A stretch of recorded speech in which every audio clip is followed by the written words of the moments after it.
entonces. Muy buenas noches a todos. Estamos con Raúl Barrios, presidente de la Cámara de Comercio de Lima, con Zuliana Lainez, presidenta de la Asociación Nacional de Periodistas del Perú y presidenta de la Federación Internacional de Periodistas, Percy Minaya, ex viceministro de Salud Pública, y Paul Neira, especialista en educación. Bienvenidos a todos. Muchísimas gracias por estar con nosotros. Intentemos que la conversación fluya para no hacerlo tan esquemático, pero vamos conversando, ¿no es cierto?, como un panel simple para ver los puntos de vista. En principio, el discurso, ¿no? O mejor vamos primero por digamos, las señales políticas, ¿les parece? Las señales políticas que se han vivido el día de hoy. Empecemos por el lado de la prensa. A ver, vamos. Bueno, muy buenas noches. Un placer compartir el panel. A ver, yo me quedo quizás desde el lado de la prensa. Hubo una alusión puntual a la prensa, hay que decirlo. Sí. Hubo una alusión puntual en la que la presidenta Fujimori decía comprometerse con la libertad de prensa y la libertad de expresión como garantía de la democracia, y estábamos en cabina con algunos colegas y lo que decíamos es que esperamos que la escuche el señor Torres, ¿no? Porque ya hemos tenido un primer incidente para los temas de cobertura. El día de hoy, ¿no? El domingo, cuando se eligió la mesa directiva del Senado. Eso es en principio. De hecho, el primer problema fue no tener garantizada la cobertura, ¿no? Se nos dijo que era un tema de aforo y demás. Y nosotros, al escuchar a la señora Fujimori, decíamos, bueno, esperamos de que en la Cámara de Senadores se tomen de inmediato las medidas para garantizar la presencia de la prensa, porque la transparencia en las decisiones de una Cámara de Senadores que fundamentalmente toma decisiones de interés público es esencial. Cecilia Chacón ha dicho que no es antidemocrático, por ejemplo.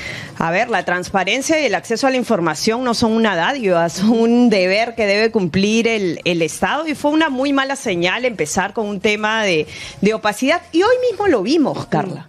O sea, hoy estuvimos muchos de nosotros siguiendo la señal del canal público de TV Perú cuando empezaba el mensaje a la nación, y muchos nos decíamos, a ver, creo que hasta un alumno de primer ciclo de periodismo sabe que cuando inicia un mensaje, si tienes algún movimiento, algunos actores políticos, lo mínimo que haces es girar la cámara para ver a los actores políticos que se retiran del hemiciclo, porque eso es noticioso, ¿no? O sea, es noticioso que ocurra, como ha ocurrido en otras tomas de mando, el registrar esos momentos, y cuando uno tiene una cámara oficial solo ponchando un lado de la historia y sabiendo que necesitas prensa para contarte el contexto, creo que es la mayor evidencia de por qué necesitamos se garantice acceso a la prensa. Esto es desde el lado de la prensa, pero desde otros sectores, ¿qué piensan sobre ese tema? Pues yo diría que, perdón, yo diría que... El que quiera, yo no guardo orden. Un discurso que tiene fuerza política, desde mi punto de vista, en el sentido de posicionarse quizás como un discurso de Estado. Ausencias hay importantes, especialmente porque no se han planteado todas las metas que teníamos acostumbrado con todos los gobernantes anteriores. En algún reporte hemos leído que habían cerca de 27 discursos en 25 años, la mayoría planteando metas que no se han realizado. Esta plantea un giro en el lado de salud, que es donde yo trabajo. Plantea una entrada por ciclos de vida, no pone metas específicas que todos nos hubiera gustado escuchar. Hay ausencias notables, como por ejemplo la necesidad de reformas que tienen que continuarse, y especialmente la articulación de los subsistemas de salud, pero deja una tarea, yo creo, a todos los ministros, y es que esa línea se ha manejado para casi todos los sectores, y hay un subrayado que tenemos que tener, es que se plantea como un gobierno que va a tener rendición de cuentas constante.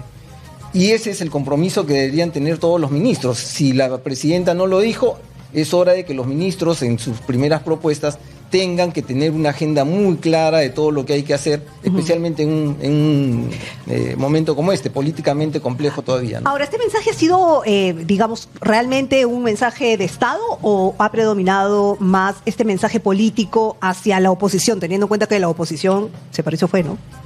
A ver, a mí me parece que hay un hiato, hay un problema entre el discurso y la acción, digamos, ¿no? Y normalmente el cerebro humano está cableado para mirar la acción y no el discurso.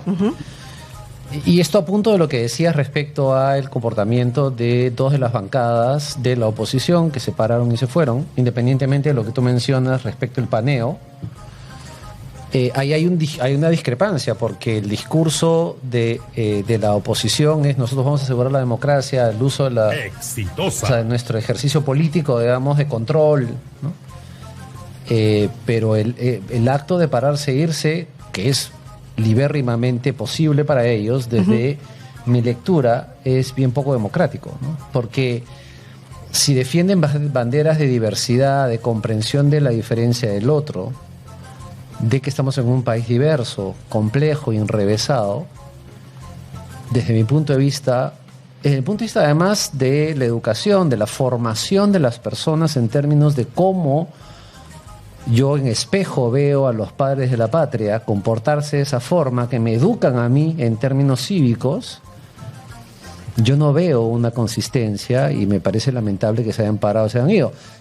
Es libertad de ellos hacerlo, sí, pero me parece que el mensaje que trasladan para afuera y de la consistencia de su discurso deja mucho que desear, ¿no? Ahora, ¿es la señal clara, digamos, de lo que se va a marcar como tema político, o sea, como discusión política desde el Congreso?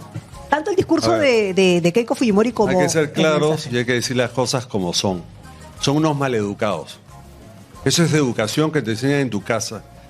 Por más que no te guste, son los padres de la patria, que yo no veo que sean padres de la patria, porque ese es el ejemplo que le damos a todos los peruanos. Si estos señores se pueden retirar, entonces yo me puedo pasar un semáforo, puedo hacer lo que me da la gana en el Perú. Y ese es el problema que tenemos. No hay educación cívica en los colegios y eso lo estamos viendo en el Congreso. Entonces hay que ser claros, son unos maleducados y hay que empezar a enseñar desde el Congreso. Es una falta de respeto lo que han hecho y no lo podemos aceptar. Hay que ver todos los que se han salido y hay que sacarlos mañana. La prensa tiene mucha responsabilidad. Hay que sacarlos mañana en la prensa y decir: estos son los maleducados, porque hay que empezar a enseñar educación. Exitoso. Y eso es una falta de respeto. Y ahora, con respecto al discurso, no ha sido político. El discurso ha sido muy claro. Keiko ha tenido el valor de decir el desastre que nos ha dejado la izquierda. Desde Humala hasta el día de hoy, todos los gobiernos han sido de izquierda y han destrozado el Estado peruano. El Estado peruano hoy día no existe, es pura corrupción. Y la preocupación que tenemos los empresarios es que vamos a tener que apoyar al gobierno para sacar esto adelante. Y ahora vamos a ver quiénes son los peruanos, los que quieren a su país, porque el peor enemigo de un peruano es otro peruano. Y es lo que hemos visto hoy día en el Congreso. Esta gente no se ha tenido que retirar. Si no le gustaba el discurso, se lo tenían que aguantar. Y eso es educación cívica. Pero más que educación cívica, también tienen el derecho de protestar. No. Hay formas de protestar educadamente, no faltar el respeto. Ella es la presidenta de la República y eso lo tienen que respetar. Y eso es educación. Si quieres, sales después del discurso, sales a la calle, haces tus declaraciones a la prensa como tú quieras. Pero es una falta de respeto. Estaban el rey de España, estaban todos los presidentes de Sudamérica y los que han venido de fuera. Es una falta de respeto. Eso es lo que el peruano... Es lo más importante que lee, no sé si es una falta de respeto. Bueno, yo creo que lamentablemente la clase política, porque también nos venía a la cabeza lo del 2016 y la toma de mando de Kuczynski, cuando el tablero estaba al revés. Y es un problema en la clase política, porque teníamos un escenario de gritos. Yo no te estoy hablando de derecha ni izquierda, te estoy hablando de educación. Y yo estoy la hablando educación de es para política. todos, para todos. Exacto. Pero creo que no está diciendo nada de derecha o izquierda. No, creo que está estoy hablando de la clase política. Y hay un problema en la clase política del país en general, ¿no? Pero también, si vamos al fondo del mensaje, hay ausencias importantes en el mensaje, porque en el mensaje hay un discurso final llamando a la reconciliación, que es genial cerrar un mensaje así. Pero también tienen que haber en el camino señales que lleven a esa reconciliación. Y han faltado también, si tú tienes en un escenario en el que tienes, no masivas, pero tienes protestas de gente que defiende el tema de memoria, de justicia en casos de derechos humanos. Y no hace esa alusión en el discurso, porque también creo que esas son señales políticas importantes para un gobierno que inicia y que llama a la reconciliación. No hacer ninguna alusión a los temas de justicia, a los temas de memoria, no estoy de acuerdo. a los temas de derechos humanos. No hacer alusiones a eso y luego hacer un llamado a la reconciliación también marca Tendría vacíos. que hacer alusión a todos los senderistas que mataron a los peruanos. No, Es que pero no este es el estamos hablando- este es el mundo estamos revés. hablando de senderistas, pues, Bueno, ¿no? hablemos de a ver, los Estamos muertos que hablando- hubieron. estamos Los hablando de la muertos que gente de hubieron fueron Ayacucho, ¿no? de Castillo y Dina Boluarte. ¿Por Pero qué ellos no son Keiko tiene que hablar de senderistas. ellos? Porque son peruanos y peruanas y, salen, o es sea, una a ver, deuda de justicia del Estado. Es del inaceptable que Estado. salga Roberto Sánchez en la Plaza San Martín con los deudos de estas familias, siendo él de Perú Libre, y trae a esta pobre gente de Juliaca con los deudos, o sea, los padres de estos chicos que han muerto, cuando fue Castillo con Dina Boluarte. ¿Y de qué partido eran? De Perú Libre, de la izquierda del Perú. Ok, y esa ahora no le es quieren una echar la culpa a problema que Keiko, sea- Esa no es porque una Keiko tiene que pedir responsabilidad de un permiso, ¿no? partido. Lo que hay que entender es que el Estado, como Estado, independientemente de quién haya estado frente a un gobierno, No, es que acá tiene no- que no, garantizar acceso a la justicia. No, es que- Y cuando uno habla de reconciliar, tiene que sentar bases para que todos se sientan incluidos. Por ejemplo, han habido pocas menciones a la Amazonía, han habido pocas menciones al sur del país. Un mensaje de reconciliación No hablaba de la lucha tiene contra que la minería tampoco. tiene que tener esas bases, ¿no? No porque ella asuma la responsabilidad de gobiernos anteriores, sino porque un estadista o una estadista en este caso tiene que tener una visión de Estado y el Estado tiene que garantizar acceso a la pero, justicia. creo que no has escuchado el discurso. El discurso fue muy claro. Atentamente y lo he comentado. Bueno, además. te voy a explicar lo que pasa A en el ver. Perú.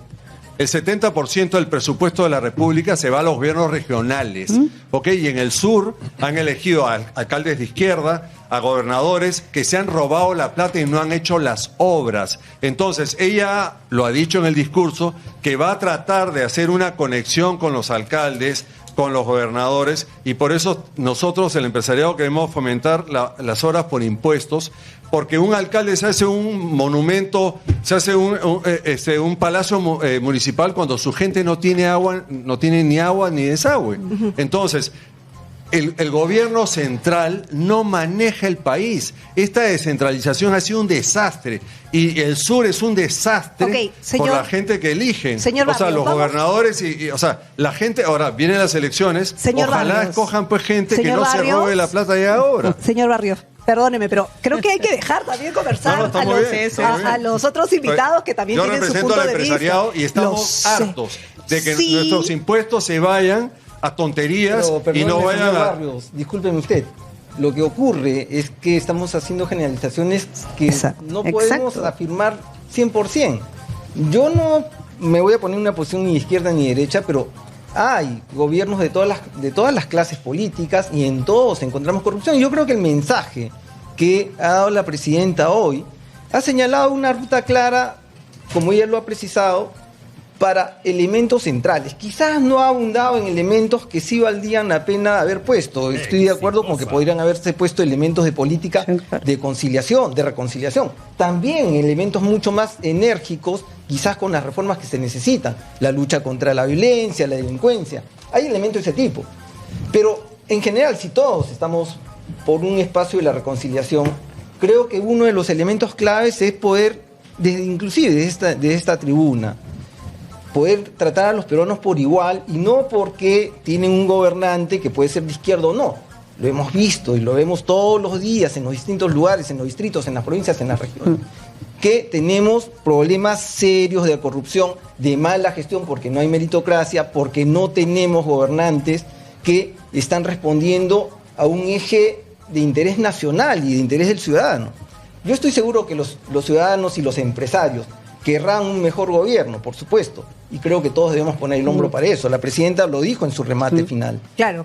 Porque además no solamente creo que sean los empresarios los que estén hartos, sino creo que hay muchos que están hartos, sobre todo algunos que no tienen educación, no tienen salud. Pero cuando hablo de empresario hablo de la señora que vende jugos en la calle, o sea, el ambulante. Esos son empresarios.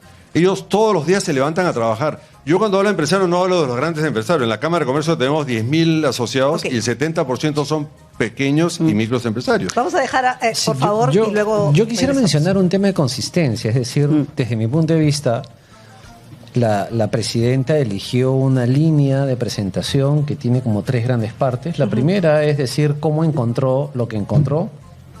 Segundo, se propone, y yo me alineo, digamos, con mi colega, el doctor, digamos, en términos de que ella plantea acciones específicas, con metas específicas y con compromisos específicos que incluso están puestos, muchos de ellos, si no la mayoría, en términos porcentuales y en términos de números. Y además planteando al cierre de esa segunda parte un compromiso de un tema que lo mencionabas tú, de rendición de cuentas y de poner el Estado frente al ciudadano diciéndole yo me comprometí, aquí estoy y estoy avanzando de esta forma. Y tiene un cierre final que es, desde mi punto de vista, el sector, o sea, la zona más pequeña del discurso, pero la más política, donde efectivamente allí hay una frase curiosa, digamos, que puedo mencionar aquí, que tiene que ver que todos son generales después de la batalla, porque podríamos decir, debe haber dicho esto, debe haber dicho lo otro, sí, pero ella eligió una consistencia, eligió un formato. Con un mensaje corto, además. Con un mensaje corto de 45 minutos, siendo que hemos estado acostumbrados a escuchar a presidentes, y no digo del último gobierno, de las 4 horas, no. De las 5 horas y cuarto, digamos, No, nadie quería sí, eso. Y tampoco una lista interminable de cosas que al final del día terminan no definiendo, y por eso me parece importante la segunda parte de su discurso, definiendo grandes líneas en sectores. ¿Sí? Es verdad que pudo haber habido, no mencionó ni costa, ni sierra, ni selva, ni norte, centro, oriente, sur, nororiente, no mencionó geográficamente nada, pero dijo cosas importantes, porque a ver, si tú entraste con tema de salud, yo pongo un poco la carta sobre la mesa del tema de educación, y ella hace un recorrido súper interesante, porque parte de la primera infancia, y ahí está haciendo un trabajo intersectorial, porque está mezclando salud, está mezclando mujer, está mezclando MIDI, está mezclando educación. Por la apuesta que hace, y hace una transferencia, como una correa de transmisión, y propone cosas muy concretas con compromisos de reducción de la pobreza de 0 a 5 años a la mitad. Y ojo, sabemos además que esa pobreza es urbana. Sí, Entonces, claro. hay una cosa muy clara, claro. O sea, como yo soy un maniático de estas cosas, yo sé que la pobreza es urbana, pero ella no tiene por qué decirlo, porque ella está definiendo grandes líneas, porque no podemos esperar que ella sea una experta en todo. Entonces, me parece que ha sido consistente en ese sentido en la estructura de su discurso. Ya, pero a la hora de y eso la es bueno también reconciliación- reconocerlo. No, digamos, sí, ¿no? pero justamente ahí voy, para el lado de la gobernabilidad, ¿no? Porque la presidenta hizo un llamado al diálogo, ¿no es cierto?, con la oposición y a la reconciliación nacional. Entonces, yo digo, es viable, considerando, y lo digo por el día a día, no lo digo solamente por lo que pasa en el Congreso, lo digo en el día a día, en el taxi, el día a día, el grado de polarización que hay. Pero a ver, yo creo que primero cuando hay un mensaje a la nación, cualquier mensaje a la nación es objeto de críticas. Yo creo que desde la arrogancia, desde la soberbia, no se puede marcar yo te voy a enseñar por dónde va tal cosa, porque creo que eso no ayuda al diálogo. O sea, creo que cualquier discurso que se dé es pasible del análisis crítico y que uno tenga la posición A, el otro B, el otro C y el otro D, y para eso tenemos discursos y para eso hay conciencia crítica en la ciudadanía en general. Y yo, desde mi punto de vista y como ciudadana, sí creo que han habido ausencias en el discurso y sí creo de que, a ver, se han prometido temas en infraestructura. Nosotros como periodistas esta tarde nos preguntábamos, y qué bueno que tengamos la voz del empresariado, porque decíamos, ¿qué dice el empresariado respecto al aumento del sueldo mínimo, por ejemplo? No estamos de acuerdo. Por eso, o sea, decíamos, a ver, hay un aumento del sueldo mínimo de 170 soles y decíamos, ¿qué dice el empresariado frente a esto? Pensión 65 sube un 100%, se promete el tren de cercanías de Lima a Barranca, de Lima a Ica, se promete metro, porque sí se han nombrado lugares geográficos y se ha hablado de Piura, de Trujillo, de Arequipa, y claro, uno lo escucha y dice, ¿en cuánto tiempo se va a hacer esto? ¿No? ¿Y de dónde va a salir el dinero? Porque tú puedes decir, a ver, si nos plantean, es verdad, acaba de jurar el gabinete y ahora tendremos planes más sectoriales, pero también dices, ¿qué cuesta implementar esta infraestructura? ¿Y de dónde va a salir? ¿No? Estamos hablando de qué mecanismo de financiación. Pero reitero, yo lo puedo explicar. Hubieron alusiones... Sí, pero se lo voy a pedir que lo deje en suspenso, porque ya vamos a pasar al lado económico justamente. Les pido un suspensito para irnos a la pausa vamos, que nos vamos. la piden. Si no, nos digamos en suspenso, porque acá nos iba a explicar un tema económico, ¿no? A ver, sí, ha mencionado la línea 3, la línea 4, Ajá. la línea 5, la línea 6 y hacer metros en Arequipa, en Trujillo, en Piura. Es totalmente factible porque hacemos asociaciones públicas privadas en la cual el Estado no tiene que poner la plata, lo ponen los privados. Y eso nos da el capítulo económico que tenemos en la Constitución peruana, que tanto la quieren cambiar, porque tenemos una estabilidad jurídica y tenemos una cantidad de fondos internacionales y empresas que quieren hacer los proyectos. Lo que pasa es que en el Perú no los hemos podido hacer. Bueno, la línea 2 había todo un problema porque se dio en concesión cuando no se habían expropiado los terrenos para hacer las estaciones. Y por eso ha demorado 9 años. Pero ya la línea 3 y la línea 4 ya se han expropiado los terrenos. La línea 5 y 6 no sé cómo están. Pero la 3 y 4 la podemos sacar mañana. Y simplemente se saca una licitación internacional en la cual venga alguien de fuera y que sea el privado el que asume el riesgo. El Estado pero no tiene que poner ni un centavo. Por eso cuando dicen, yo he escuchado a algunos economistas ahora, ¿de dónde venía la plata? No, la plata no la va a poner el Estado. Necesitamos que la plata del Estado la pongan para hacer escuelas, para hacer hospitales, lo que necesitamos en el Perú. Pero para todas esas obras viene la inversión extranjera. Simplemente hay que garantizar que va a haber una estabilidad jurídica y que no vamos a tener estos problemas que tenemos en cada elección. Porque claro, el que viene al Perú dice, bueno, yo voy a invertir para 5 años, porque para 10 no sé quién viene. Entonces, esa es la estabilidad que necesitamos, estabilidad política para que haya más inversión en el Perú. Es tan fácil como eso. Y yo le quiero preguntar algo porque una de las cosas que se ha anunciado es el aumento de la remuneración mínima vital a 1.300 soles. Y que esto va acompañado de un bono, ya que usted me estaba hablando que cuando habla de empresarios, habla de todos los empresarios, ¿no es cierto? Entonces, se anuncia los 1.300 soles de aumentos acompañados de un bono para las MIPES. ¿Es sostenible? O sea, es decir, porque para algunos empresarios les ha caído como un baldazo de agua fría. Nos ha agarrado de sorpresa. ¿Ya ven? A ver, ¿por qué razón?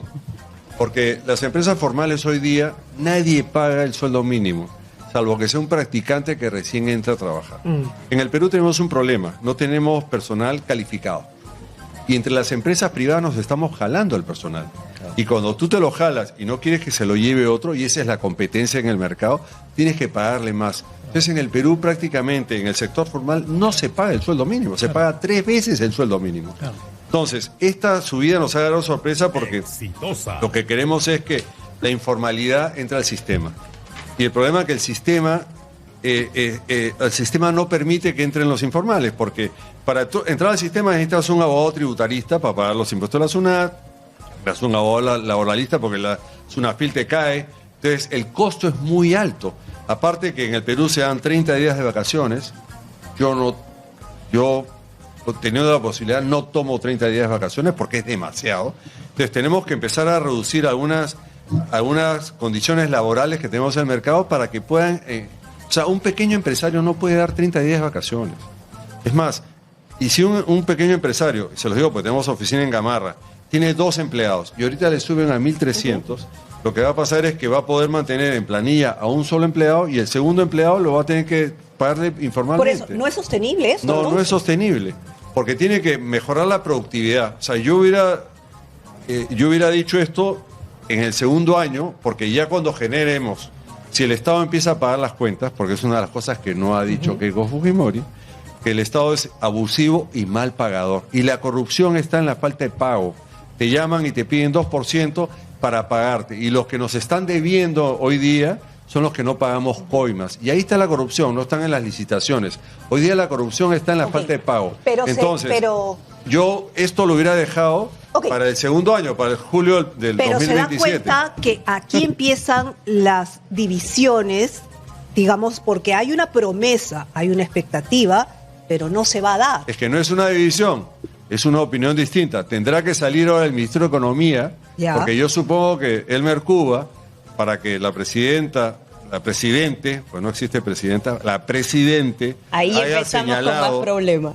No, es que el castellano es uno, no hay dos castellanos. Bueno. La pero la presidenta, eso ya marca todo el para que debate, la presidenta ¿no? haya Ya dicho son eso debates. es porque el ministro de Economía le ha dado el pase.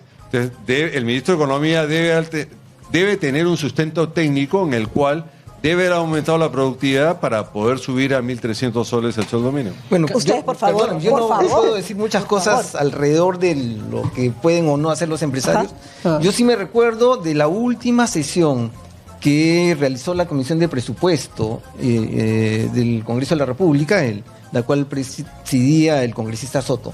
Él fue enfático en señalar en algún momento que el crédito suplementario que se estaba pidiendo estaba alrededor de los 9.500 Sí. millones. Sí. Pero lo que estaba solicitado en su conjunto, en realidad, y eso lo dijo no el congresista Soto, sino el ministro de Economía, el señor Rodolfo Acuña, eran 140.000 millones que se estaban solicitando en su conjunto en el país para una serie de iniciativas que involucraban obras.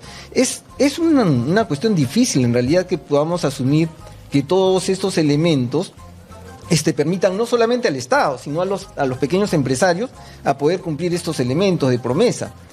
Sin embargo, estoy seguro que el señor Cuba, que no solamente ha dicho eso, en realidad ha tenido entrevistas y estudios previos en los que ha señalado lo importante que podría ser, por ejemplo, y voy al tema de salud, que salud tenga el mismo plan de aseguramiento que el CIS, al que reconocen como potencialmente superior en este momento. Y estamos hablando de crisis financieras dentro de los sectores, y lo que tenemos ahí es que mucho de eso es mellado, por un lado, por la corrupción, pero por otro lado, por ineficiencia, porque efectivamente, ¿cuánto quisiéramos nosotros en el sector salud tener, por ejemplo, asociaciones públicas privadas que hagan parte del trabajo que ya se hace hoy día? No es nuevo, y seguramente muchos podrían criticar diciendo quieren privatizar, pero nosotros tenemos experiencias exitosas en el Hospital de Niños de San Borjo, en Barton, en la Seguridad Social, en la maternidad de Lima, con el manejo de equipamiento, mantenimiento de equipos, en el Instituto Nacional de Oftalmología, con nueva tecnología diagnóstica que es increíblemente amplia. Y que tiene mucha capacidad para poder resolver temas como la falta de especialistas, por ejemplo, a nivel nacional. Entonces, creo que la asociación pública-privada es una respuesta. Sin embargo, tiene que tener un elemento que es el planeamiento gubernamental hacia eso. ¿Cómo creces? ¿Dónde creces? Salud podría funcionar así, porque Salud finalmente es privado, recibe la plata de todos los asegurados. Sí, pero a ver, pero funciona como es que público. no es privado. Funciona Salud como lo público. maneja el Estado, y ese es el error. Salud tiene 17.000 millones de soles de ingreso. Yo no conozco una empresa en el Perú que tenga esos ingresos. Entonces, el presidente, el director no puede ser un médico, pues. Yo soy abogado y administrador de empresas, soy director de muchas empresas. Un segundo debate, vamos. Pero por favor, por eso, es que todo se habla desde aquí, pero es por eso difícil estoy explicando. dialogar, Yo soy ¿no? abogado, soy O sea, administrador de empresas, soy director de muchas empresas, y yo no me siento capaz de manejar 17.000 millones de soles. O sea, tenemos que poner a una persona que sea capaz para eso, y el gerente general tampoco puede ser un médico. Tienen que ser economistas, administradores que sepan manejar. Claro, pero, o sea, tú pero podrías lo mandar eligen de manera política, pues el cargo se no maneja estoy hablando de manera política. A ver, la empresa más importante del Perú es el Estado peruano, ¿ok? Y el Salud es la segunda más importante, porque maneja el dinero de los trabajadores y de los empleadores que ponemos el dinero. Entonces, ¿por qué el Estado nos elige al presidente? Eso es lo que voy. Y no tenemos mayoría. Entonces, hay un proyecto de ley que hemos presentado, en la Cámara hemos presentado al Congreso, que está ahí durmiendo, que nosotros, los trabajadores y los empleadores, debemos de nombrar al directorio. Y tiene que ser un headhunter, una empresa que busque al mejor. Ahora, tú no le puedes pagar, pues, al gerente general, no sé cuánto está ganando ahora, pero hace muchos años vi que ganaba 14.000 soles. Pues. O sea, una minera no factura eso, y el CEO de una minera gana $20.000 o $30.000 al mes. Entonces, pongamos a los mejores. Y ese es el error que se está cometiendo. Tenemos que pagar bien. Y entonces, si el Estado es la empresa más importante, tienen que estar los mejores. Entonces, hay que pagar los mejores sueldos en el Estado. Claro, cortar a la mitad, hay que sacar la mitad de gente que hay en el Estado para poder pagar esos sueldos. Y que tienen que ser los mejores. Hoy día en el Perú te da vergüenza decir que trabajas al Estado. Claro, pero eso es una Bueno, no reforma. creo que los orgullo trabajadores trabajar del para el Congreso Estado. tengan esa visión, sinceramente, porque después, a ver, creo que lo estamos viendo en esta mesa. El problema es que si decimos vamos a dialogar, vamos a ponernos de acuerdo, creo que todos los que estamos aquí sentados desde nuestros sectores, todo el mundo quiere que el país salga adelante. Pero el problema es que yo no puedo hablar desde aquí y decir esto se dice así, esto no se dice así, esto se hace aquí, esto está equivocado porque este gobierno es de izquierdas, entonces sigue votando la izquierda. Así no se construye, ¿no? Creo que si uno dialoga, primero tiene que tener la capacidad de escuchar el otro y entender que las posiciones que tenga el otro también vienen a colación a una discusión. O sea, uno no puede hablar desde... a mí ya que imperativamente me quieran prohibir decir presidenta, me parece fatal, ¿no? O sea, creo que cualquier ser humano tiene... Pero es que no puedes enseñar porque eso no es español. A ver, o sea, ya si vamos a empezar a definir qué es el español, vamos a estar mal. Pero no me voy a detener ahí. Pero digo, ese es el punto, alguna ¿no? vez hablando y entrevistando a centrales sindicales en este país... Eso no es libertad de expresión. A ver, creo que los que salimos en prensa tenemos una responsabilidad de educar. La también es importante. El español no permite... Un minutito para acabar la idea. Pero creo que alguna vez hablando con algunas centrales sindicales nos decían quizás el gran problema de este país sea la visión que el empresariado tiene sobre el país, porque hay mucha soberbia a veces en el empresariado y hay que empezar también a revisar el empresariado de este país tendría que ser garante primero de la institucionalidad y la democracia en este país y debería ser un garante de la ética con la que se conduce un país. Hemos sido garantes en esta elección para que no nos roben la elección. Ahí tenemos el problema, pues. O sea, si vamos a empezar a etiquetar, estos son los buenos, estos son los malos, estos roban, estos no roban, si sale el que yo quiero, es difícil dialogar en un escenario así. Vamos a empezar por la democracia en este tema. Es que hay que decir la verdad. Lo que pasa es que no estamos acostumbrados a decir la verdad. Está bien, lo que pasa es que estamos acostumbrados a tener la verdad. Los progres no quieren decir... políticamente no es correcto, eso no existe. Pues la democracia parte por dejar hablar a todos. Yo lo que quería decir primero es el tema de si un empresario puede o no ser una autoridad en un hospital, en un organismo como la Seguridad Social o el Ministerio de Salud. Por supuesto que puede, claro, pero no es que va solo, va con un equipo de gente que tiene que tener conocimiento del terreno. O sea, tampoco es que tú digas no, los médicos, ni las enfermeras, o las obstetrices no pueden estar en los directorios, deben estar, porque son los que saben cómo se maneja el día a día el contacto con las personas. Claro. No únicamente, obviamente, y además tienes que tener capacidades y entrenamiento para eso. Pero vamos al punto concreto, ¿no? Creo que hay una necesidad de hacer que nuestras instituciones sean eficientes, trazar estrategias. Yo he participado en el directorio de la Seguridad Social en los años que me tocó ser viceministro. Y uno de los elementos que era notorio es que se discuten cuestiones burocráticas, no estrategias, no de financiamiento. Se reserva ese elemento al día a día del cenáculo, digamos, de la alta dirección de la Seguridad Social. El resto... Pero lo que ha pasado en los últimos 2 años es fatal. Pero mira, yo te voy a decir una cosa, por ejemplo, en cualquier ministerio, de cualquier sector, tú tienes la alta dirección, que es el ministro, los 2 viceministros, porque todos los ministerios tienen 2 viceministerios, y Secretaría General, que además tiene la función y tiene un equipo que es planificación. ¿Sí? Ninguna de las Secretarías Generales planifica. Lo que hacen es control de gastos. Entonces, ¿cómo puedes plantear una visión de gobierno? ¿Cómo puedes aterrizar una visión de país y de Estado, independientemente de la administración? En este caso, estamos arrancando, y creo que ha sido clara la presidenta de decir, de 1826 días, digamos, muy claro en el sentido de urgencia, además, que hay que resaltar esos elementos. 1826 días, sí. Metas medibles. Metas medibles, etcétera. Ya, pero necesitamos efectivamente de que darle la capacidad a los equipos y poner a los mejores. No digo que tiene que ser el médico con el médico, la enfermera con el enfermero, o el docente con el docente, defendiendo mi sector, digamos, sino el mejor, pero que haga su función, porque si le recortamos la capacidad del Estado para poder hacer eso, entonces después no nos podemos quejar, digamos, de que no haya resultados y no haya frutos. Pero, por ejemplo, en el lado de educación, una de las cosas que ha mencionado es la beca 18. Pero según las entrevistas que hemos hecho y qué sé yo, por ejemplo, eso tiene que ver mucho con la voluntad.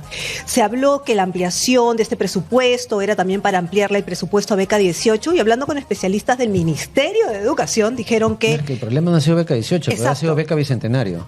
Pero no, pero además el problema no es el presupuesto general, sino el presupuesto que no se usa en el mismo Ministerio de Educación, que devuelve dinero a fin de año y que no ha tomado en cuenta, es decir, tampoco hay voluntad de gestión, no hay buena gestión en los mismos ministerios. Entonces, ¿cómo manejar la educación? Sí, a ver, dos cosas en el plano del tema de Beca 18. Sí, la presidenta ha mencionado que efectivamente va a haber un énfasis en el tema de Beca 18. Me parece que es uno de los programas más interesantes que hay en el país en general en el ámbito educativo, pero tenemos que pensar fuera de la caja.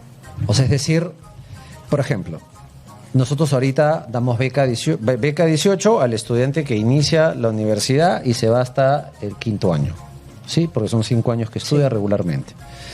Pero nadie está viendo, por ejemplo, al estudiante que se quedó sin gasolina en el 3er ciclo, que le faltan solo 2 años para terminar. El costo de oportunidad que nos cuesta ese casi profesional, porque no tiene acceso a una beca, es descomunal. Entonces, ¿por qué no, de la mismo cuero, planteamos formas distintas de usar el dinero, de usar los recursos públicos para favorecer a mayor cantidad de gente? Ya. Primer dato. Segundo dato, se ha hecho un estudio de las distintas becas de esa naturaleza en América Latina. Resulta que la beca más cara es la del Perú. O sea, cuando nos comparamos con Chile, la odiosa comparación, nos comparamos con Colombia, que tiene 58% es una de los beca integral, estudiantes, ¿no? Claro. de los estudiantes que salen del colegio y entran a estudio superior, en el Perú es 30%. En Colombia 58%, en Chile 85%. Los mecanismos de pago de beca, es decir, por cada estudiante, nos cuesta más caro becar en el Perú. Entonces tenemos que revisar la caja negra y hacer ajustes de chicoteo, digamos, en el motor, porque no puede ser que gastemos más y damos menos becas. Pero eso es reforma del Estado. Pero ese es rediseño del programa. Ok. No es reforma del Estado, es abrir la caja de ese carro que se llama Beca 18, que tener la voluntad política y romper huevos para hacer tortilla y arreglar cosas y poder generar con los mismos recursos, porque ojo, estamos hablando que son 1.500 millones de soles que dedicamos a Beca 18. Repito, 1.500 millones de soles. Pero es que ahí sí estoy de acuerdo, por ejemplo, cuando dice que hay mucha gente y que hay que recortar. Pero ahí hay Eso es un reestructura. dato que yo me acuerdo, el último de los directores de Pronavec señalaba, creo que ha sido Pronavec, y son es el de... datos, decisiones y obviamente hay que implementarlas, porque una de las cosas que decía es que la mitad de quienes salían extranjeros becados no regresaban, por ejemplo. Pero es que, hay que, a ver, ¿no? En Alemania, por ejemplo, el Estado alemán te financia la beca, tú te vas a estudiar donde tú quieras, te la paga. Si tú no regresas a trabajar mínimo 4 años en el sector público, ¿ok? Si tú regresas 4 años y no pagas la beca. Si tú te quedas en el extranjero, la tienes que pagar. Pero y eso es lo que hay que hacer aquí en el Perú. Pero también la norma que cuesta el financiamiento. Pero es que es lo que hay que hacer. Claro, no está Mira, estipulado. yo decir, Carla, yo soy becado. Ya. A mí me becó, no mi país, me becó otro país. Yo firmé un compromiso que yo tenía que regresar 2 años al Perú para devolverle al país. Pero eso lo me parece que él justo. dio. Sí, Es entonces, lógico. pero es que hay unas reglas claras. Lo que pasa es que las reglas han estado dobladas. Entonces necesitamos de nuevo tener una gestión. Alguien que fiscalice, que vea que están regresando. Porque oportunidades para tener personas, digamos, que con talento, que puedan salir y becados por el Estado, pero no, adelante, firmemos. Pero tiene que haber una retribución. Pero otra cosa es que esas personas vengan y que encuentren trabajo y ubicaciones exactas para poder ayudar. Pero si encontraste trabajo afuera, pues puedes pagar tu beca. Pero el tema es mucho más grave. En la Cámara de Comercio hemos encontrado, en el primer estudio que hemos hecho en Lima, hay 22 colegios públicos que no tienen internet. Y eso es inaceptable. Entonces, en la Cámara hemos llamado a los empresarios y estamos adoptando los colegios. Estamos poniendo antenas con Starlink y estamos pagando nosotros. Yo he puesto en Santa Rosa, yo he tomado el primer colegio y he puesto la antena de Starlink y estoy pagando mensualmente el costo, que son 300 soles, para ese colegio que son 900 alumnos. Vamos a tener una reunión estamos pidiendo una reunión con el embajador de Estados Unidos para hablar con Elon Musk, que tiene las antenas, para poder poner en todo el Perú. O sea, no es posible que en Lima hayan colegios que no tengan internet. Sí. Esto es inaceptable. Y hablamos de la ciudadanía digital. Pero ¿qué diríamos hoy? de los centros de salud? Sí, claro. Además, y de las escuelas rurales probablemente. Nosotros, por ejemplo, tenemos la gran dificultad, hay política pública, y qué bueno que también lo dijo ahora la presidenta, que estamos hablando de una iniciativa para tener un gobierno digital, una autoridad digital. Eso es como parte de la reforma del y es Estado, ¿no? importante. Que porque, habría que empezar por garantizar acceso a Internet por en todo el supuesto, país. ese es uno de los primeros elementos. Y ver por qué? cómo rige Porque eso con la porque si no, vigilancia tenemos ciudadana actividades también. desconectadas, ¿no? Tenemos decisiones, por ejemplo, para poner la historia clínica electrónica hace una década, no se implementa.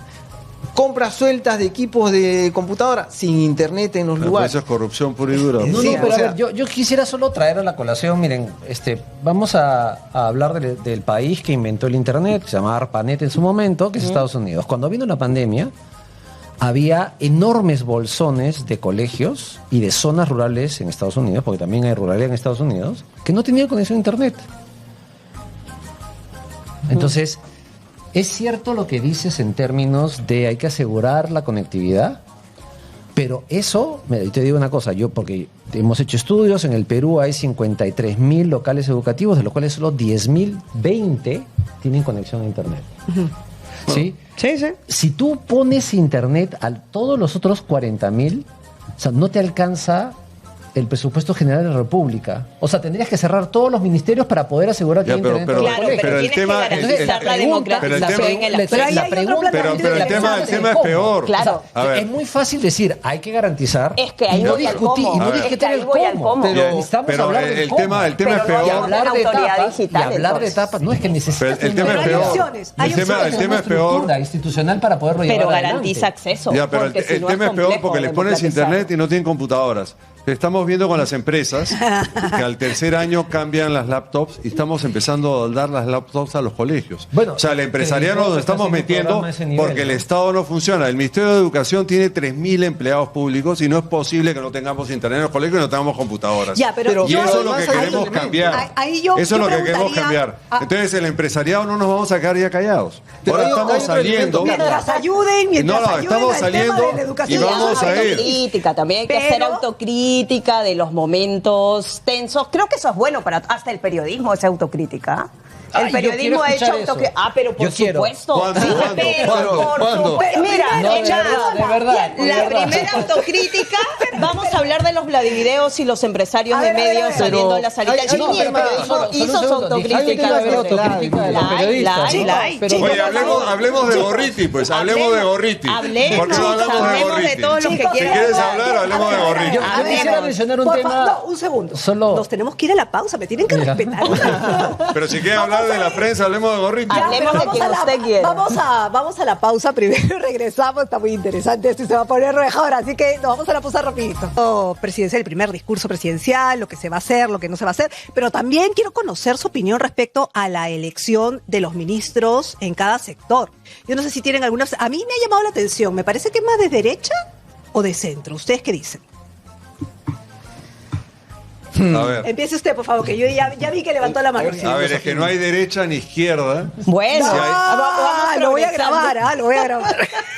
Es que hay gente de izquierda que es buena, Ya, pero lamentablemente en el Perú la mayoría es mala. Vamos a Estamos poner las cosas bien. claras. Pero si tú buscas profesionales, y es lo que necesitamos. O sea, están criticando a Bengolea, por ejemplo. Por cultura. El Ministerio de Cultura no sirve para nada, salvo para el deporte. Ah, ya. Y el IPD es un desastre, y lo sé porque estoy vinculado al deporte. Y Bengolea sí conoce de deporte y tenemos que fomentar el deporte. La vez pasada, en la entrevista que me hiciste, te dije que se paga acá películas que no ve nadie Ah, sí, sí, y nos se peleamos, gasta el nos dinero peleamos. en tonterías. Y tenemos que fomentar el deporte. El Perú estamos muy atrasados a diferencia de otros países porque en otros países sí se mete mucho dinero. Hoy día España, por ejemplo, ustedes ven, tienen tenistas, el mundial, en badminton, en lo que ellos, en la disciplina deportiva que estén, porque hace 30 años metieron mucho dinero. Y aquí en el Perú metemos el dinero del Ministerio de Cultura en cosas que no sirven para nada y deberíamos de fomentar el deporte. Pero es que creo que no Pero podemos... creo que es bueno, Carla, solo un acápite con el ejemplo, que creo que es buenísimo, me parece súper bueno el ejemplo, porque cuando se dice esto no va de derechas, de izquierdas, y qué bueno citar a España, porque España tiene un gobierno socialista. Que es un desastre. Que apuesta por el deporte. Bueno, pero que es un apuesta por el deporte y por la cultura. O sea, me voy al ejemplo opuesto. Es que no pongas ese ejemplo porque hoy día no es bueno. Te he hablado de hace 30 años cuando metieron plata en el deporte. Hoy es un Acaban de desastre. ser campeones del Solo un mundo. tema, Voy al ejemplo. por que favor, ponen en escuchemos, este momento. escuchemos. A contramano de eso, digamos, en los últimos Juegos Panamericanos, la delegación de Colombia fue enorme. La cantidad de medallas de Colombia fue descomunal en las Olimpiadas y en los Juegos Panamericanos, que es el segundo evento deportivo más importante del mundo por cantidad de países. Y la política de deporte y de impulso al deporte lo planteó Uribe. Entonces, en realidad, y eso me ayuda a plantear lo siguiente. La crisis de aprendizaje que tenemos en el Perú, la crisis de salud, Y la no agua. no se resuelve por ideología, se Correcto. resuelve por trabajo, se resuelve por honestidad, se resuelve por esfuerzo y se resuelve además por mucha humildad de aprender a hacer las cosas y sacarlas adelante. Una de las cosas que nosotros tenemos, y ahí el sistema educativo ha fallado, es que no hemos educado a todo el Perú a escucharnos entre nosotros y a saber dialogar. ¿Sí? Tenemos que comenzar ahora. Y los comienzos tienen una razón de ser. Y este es un comienzo. Entonces yo creo que la oportunidad histórica que tenemos, independientemente de que sea quien esté al frente, es de realmente comenzar a cambiar las cosas. Ok.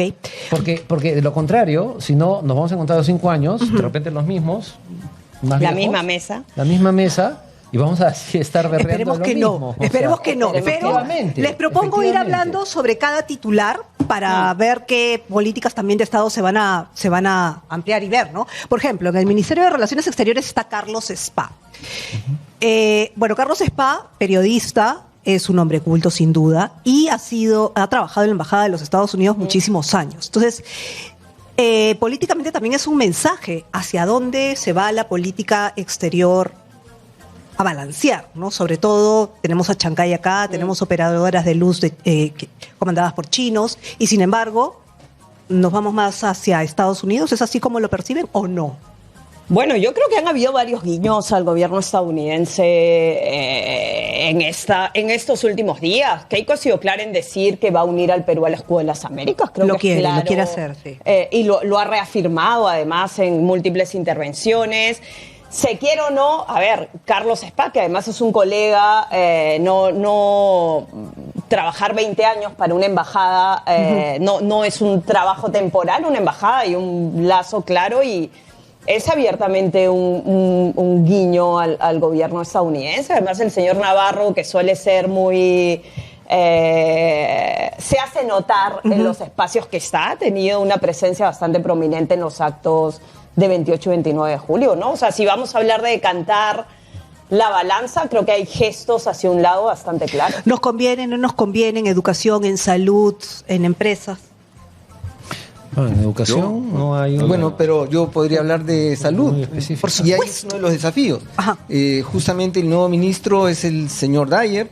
Él no es un profesional de salud, tiene estudios importantes en varias universidades en el mundo. No conozco los detalles de esa educación, pero se le describe como un empresario del acero. Y yo creo que si el reto que nos está planteando la presidenta al ministro y a todos los trabajadores de salud es pensar fuera de la caja y ver cómo se administra de manera moderna el sistema de salud para romper justamente esta inercia de fracaso y de quiebra que tiene.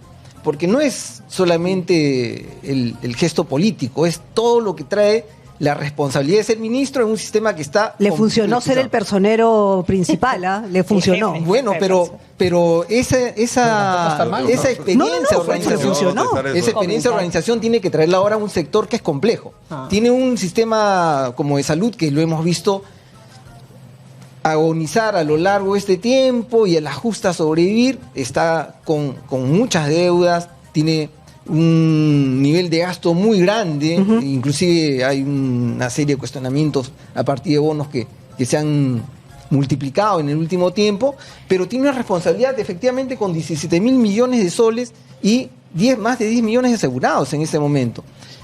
Esa misma crisis en el sector salud, MINSA, y lo que son los gobiernos regionales, significa todo el desafío de atender el primer nivel de atención, que ahora no se tocó para nada en el discurso, pero que sigue siendo un reto, y que hay que trabajarlo junto con los hospitales y las instituciones. Un ejemplo, nosotros tenemos en la maternidad de Lima, por ejemplo, un terreno que está cedido a la maternidad hace unos 20 años atrás, sin construir, son cerca de 4.000 metros cuadrados en el centro de Lima. No tenemos una asociación público-privada, una inversión que lo construya. ¿Para qué? Para fomentar un instituto en la mujer. Estamos en pleno proceso de tendencias de caída de la fecundidad. Claro, de fecundidad. Y no se trata solamente de hablar de los partos hoy día, de los partos o las cesáreas, sino también de la medicina reproductiva, de la fecundación in vitro, del climaterio, de tantas cosas que hacen falta, y especialmente los prematuros, que sigue teniendo una cifra muy elevada en el Perú. Pero ese es un tema. Podríamos hablar de otros institutos, de otros hospitales. Hay ejemplos muy buenos en ese nivel, pero el desafío de nuestro ministro va a ser integrar una serie de estrategias que nos permitan salir de esa quiebra, remontar rápidamente los compromisos y las emergencias. No se han tocado, y está bueno que no se toque, porque desde mi punto de vista, el mensaje es más bien estratégico que compromiso de una lista larga de cosas que no se van a cumplir. Entonces, pero no dejemos de anotar, tenemos un fenómeno del niño muy fuerte, que además está desafiando una presencia de dengue muy intensa que ya se ve en el norte. Y tenemos problemas de desabastecimiento de medicinas. Tenemos problemas de desabastecimiento de medicamentos, tenemos problemas de articulación de todo el territorio nacional con la gestión sanitaria, porque las regiones manejan su propio ritmo. Y junto con todo eso, un presupuesto que en lugar de haber subido, decae en el Seguro Integral de Salud, por ejemplo, y en el propio de salud, ¿no? Yo te voy a contestar a lo de SPA y después lo de Dyer. Yo hubiera preferido que fuera un embajador de carrera, ¿ok? Ahora, SPA es un tipo capaz, lo conozco personalmente, y bueno, vamos a necesitar mucha ayuda de los Estados Unidos con el tema de inteligencia, porque la seguridad nacional y la seguridad ciudadana no lo vamos a poder solucionar ni un año. O sea, para poderlo solucionar necesitamos inteligencia, y en el Perú hoy día no existe inteligencia. Yo sé que no te va a gustar, pero la izquierda en los últimos 20 años ha destrozado a la policía, al ejército. La corrupción. Hoy día no tenemos, sí, pero generada por la gente que han puesto. No tenemos inteligencia. Y la única manera de poder evitar que todos los días maten a los pobres peruanos, los sicarios y todo, es con inteligencia. Y vamos a tener que pedir ese apoyo a los Estados Unidos. Yo creo que por eso es que Keiko lo han nombrado a SPA. Ahora, con respecto a Dyer, yo creo que sí es una muy buena elección. Dyer es un crack en sistemas, y él nos salvó que nos robaran la izquierda las elecciones en estas últimas elecciones. Yo sé que no te gusta, pero es la verdad. No, sino que me parece obsesivo estar hablando de derechas e izquierdas después te puedo contar, pero bueno, después te puedo contar cómo lo tenían todo armado. Cada quien con sus obsesiones. El software es el software del Foro de Sao Paulo, el que usaron en Bolivia, Ningún en Venezuela. problema, cada quien responde por sus entonces, obsesiones. Este señor es un crack en sistemas, y el hijo, no te digo nada. O sea, entonces necesitamos, para solucionar el problema de salud, necesitamos sistemas, porque el problema de tener las medicinas cuando las necesites, todo eso es inteligencia artificial, y necesitamos que tengamos sistemas. El salud no se habla con el MINSA, o sea, es un desastre. Tenemos en los almacenes del MINSA de salud productos que no los vamos a usar ni en 10 años. Y esa es la corrupción que ha comprado todo esto. Entonces necesitamos un crack en sistemas, que ponga un sistema en el cual podamos saber qué es lo que tenemos que comprar y qué es lo que necesitamos en el momento que el paciente lo necesite. Y para eso necesitamos tecnología. Y yo creo que es la persona adecuada para poderlo hacer. Y reformar sistemas que en este momento tenemos. Así es. Okay. ¿Por qué? Porque los sistemas de compra, de abastecimiento, siguen siendo un dolor de cabeza, hay que resolverlos. Hay una experiencia reciente. El Instituto Nacional de Oftalmología se convirtió en pliego. Hoy día es una organización pública ejecutora, una de las nuevas, casi equivalente al INEM, y su política, su propuesta hacia las regiones, desde mi punto de vista, es inmejorable. Ahí también tenemos Yo quisiera mencionar, me parece que la decisión de nombrar al ministro de Educación, don José Antonio Chang, ha sido precisa, porque el sector educación es altamente complejo, altamente volátil, tiene la misma debilidad, digamos, frente al fenómeno del niño, porque... Creo que todos estamos a merced del fenómeno Sí. del niño, ¿no? Y se nombró una vez, ¿no? Lo que pasa es que En el discurso. vas a tener que enfrentar el cierre del año escolar con todo lo que implica aprendizajes. Compromete la logística de entrega, de inicio del año escolar. Compromete el traslado de los docentes a sus lugares de trabajo del inicio del año escolar. Entonces, no es como que nos vemos en marzo. No, este es un problema bien sistémico y la experiencia en gestión, la experiencia de haber liderado el Ministerio de Educación por 4 años y medio, es el único ministro en el Perú que ha tenido tanto tiempo esa responsabilidad en educación. Ok. Yo quiero plantear el tema de seguridad porque ese ha sido uno de los temas que creo que ha llamado mucho la atención en ciertos sectores y es lo que ha dicho que va a ser las Fuerzas Armadas los que van a ser los encargados ahora de ver el tema de la seguridad. Y lo cojo justamente porque usted lo ha planteado, ¿no? Porque la ha dejado de lado la policía, pero no ha dicho que la va a reformar. Asumo que sí. Y ha dicho que temporalmente las Fuerzas Armadas van a ser las responsables. ¿Realmente será temporalmente? Porque aquí en este país lo temporal se vuelve permanente. Y la preocupación es que las Fuerzas Armadas no estén listas para ello. Yo creo que uno de los problemas cuando hablamos de las ausencias es que si una de las cosas, creo que 2 de los ejes que se esperaban en el mensaje y que a mi entender han sido insuficientes, es la referencia al niño. Creo que potencialmente vamos a tener un mega niño por el tema de esta mezcla del niño costero y el niño global. Y se sigue planteando muy desde la perspectiva preventiva cuando ya vamos tarde y habría que hablar de la contención, ¿no? Más que de la prevención en sí misma. Pero lo otro en lo que se esperaba, quizás una postura mucho más clara, hasta quizás creo que es uno de los pocos temas que merecían una calendarización de medidas, está en el tema de la seguridad, ¿no? Y creo que todos los que estamos en esta mesa, de alguna forma, creemos de que, a ver, una reforma en el sistema policial y especialmente para barrer con la corrupción que hay en el sistema policial era indispensable anunciar, ¿no? Porque se habla de reformas de sistemas. Hemos tenido en las últimas semanas casos dramáticos que involucran, no digo que a la institución policial como tal, pero sí agentes policiales, que amerita hablar de una reforma del sistema policial en el país y era una de las cosas que se esperaba. Pero además se suma la ley llamada Rospigliosi, ¿no? Esta ley que hace que los policías y militares no sean juzgados en el fuero ordinario, sino en sus debidos fueros. Ese no es el problema. O sea, a ver, ella ha sido clara al decir que está pidiendo el apoyo del ejército, pero quien va a estar al frente es la policía. Tú eres muy joven, son muy jóvenes. Gracias. El terrorismo, para evitar, lo vivimos. Para evitar los coches bombas, se ponían, cada 10 o 20 cuadras se ponían militares. Entonces no podían avanzar. Y eso es lo que hemos debido hacer. O sea, lo que tenemos que es cerrar las zonas. Ya sabemos dónde son los distritos, que es el sicariato. Si tú pones militares cada 10 cuadras con la policía, ese sicario en moto no va a poder salir a matar a nadie.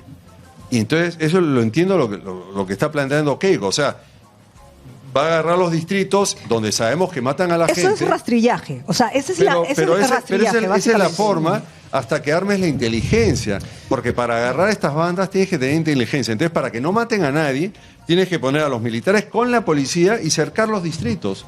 Entonces, ese fulano que va en su moto, porque estas normas que han dado que no pueden ir 2 en moto es una burla. Es un saludo a la bandera. Entonces, ese fulano que va a salir en moto con el fulano atrás, con el sicario, no va a poder salir. Y esa es la forma, por lo menos, la más fácil de parar esto. Y entonces yo estoy de acuerdo con lo que ha planteado Keiko. Ahora, esa es la solución temporal y tenemos que entrar a un tema de inteligencia. Por ejemplo, los penales. No ha hablado mucho de los penales. Ella mencionó antes que iba a meter el ejército. No debe meter el ejército a los penales. Lo que hay que hacer con los penales es privatizar la puerta. Y lo digo con conocimiento porque en el último año del gobierno de Alan García se sacó una licitación y se dio la concesión de la primera prisión privada en el Perú que ganó un consorcio español. Y lamentablemente no se firmó el contrato y pasamos al gobierno de Humala. Claro. Y el ministro era Eguren y dijo que su ideología, izquierda, no le permitía que un privado manejara una prisión. Ok, y lo que yo aprendí en esa gestión, ok, era que la puerta es el 99.9% de que funcione un penal. Entonces, no hay que meterse con el INPE ni nada, hay que privatizar la puerta. Pero ojo como que el los INPE aeropuertos. también, pero el INPE también tiene un tema de corrupción. Es que hay unas mafias de drogas, de celulares, de todo. Al español le preguntaron, ¿qué bloqueador de celular va a poner usted? Y dijo, ninguno, porque no va a haber ni un celular en la prisión. Entonces tenemos que privatizar, así como el aeropuerto que te registran para entrar, al aeropuerto de los aviones, se hace exactamente lo mismo en la puerta de la prisión. Entonces, en la prisión no va a haber ni cuchillos ni celulares y la comida que entra para los presos no va a salir. Por eso cada vez que ponemos una prisión la podemos poner en la mitad del desierto y se genera una población. ¿Por qué? Porque las familias tienen que darle la comida a los presos.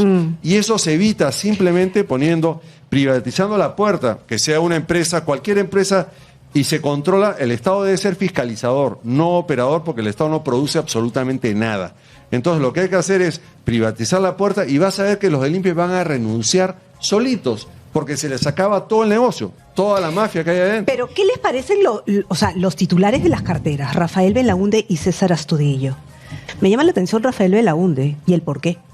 El tema es qué tanto va a aguantar un civil al mando de la cartera de defensa, por eso, no sabiendo nunca los funciona. antecedentes que hay frente a la...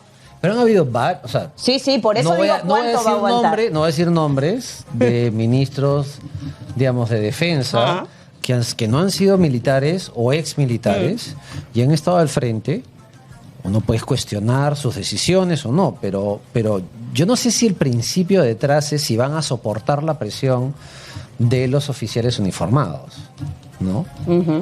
Yo creo que por ahí no va la discusión. Creo que la cuestión es cómo hacemos para fortalecer a nuestras Fuerzas Armadas, cómo hacemos para que sean más profesionales, cómo hacemos para que estén mejor formadas, cómo hacemos para poder construir, digamos, una estructura que efectivamente sean garantes del Estado de Derecho en el país. O sea, esa es la pregunta. Por eso nos preguntamos si es la persona más idónea, ¿no? Y la pregunta está ahí, cada quien tiene sus pareceres respecto. Pero es igual que la razón de decir no va a soportar la presión de los uniformados no es la forma. Pero es igual que hablamos de la policía va a contener eso, pero también pensamos es la misma policía que no pudo atrapar a Cerrón todos estos meses. Yo no lo conozco. Yo lo dejo ahí. No lo conozco a Rafael Belaúnde.